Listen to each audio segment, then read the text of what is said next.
Hi, my name is Tim Thomas, and I'm going to show you how to make a submix in Studio One for the Berkeley Media Introduction to Music Production course offered on Coursera.org. I'm demonstrating the signal flow processing that I did for an a cappella mix. I'm going to play it for a second.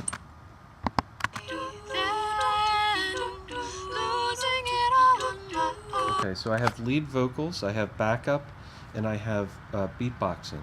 I've arranged all of those into 3 different buses, as you can imagine, but I actually have a lot of backup singers.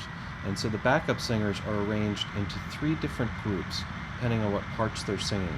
And there's one group that I want to show you what I'm doing with. So these 4 tracks here, they represent the first group. And so I've got 4 different singers down below here. Each one has their own bus. And those buses all roll up into the group 1 bus. So if I look up here, the output or the aux for each of the singers is the group 1 bus, which is the one to the right of it.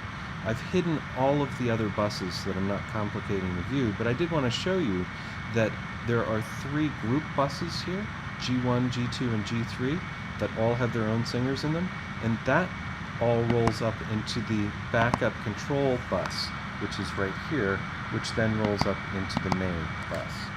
So I want to show you how easy it is to make a bus in Studio One.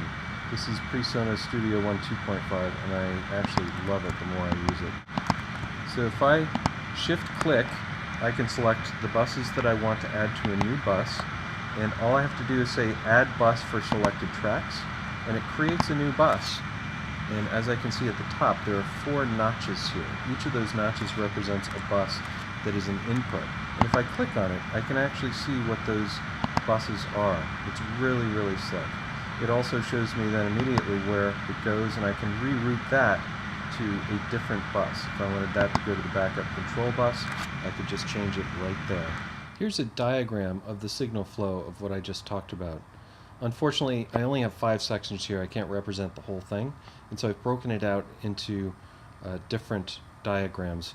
The first one here just showing that each of the 4 singers goes up into the group 1 bus. The group 1 bus then goes up into the group control bus.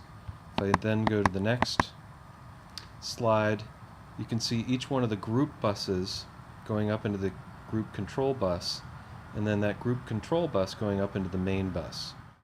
Thank you for taking the time to view this, and I would appreciate any feedback that you might have.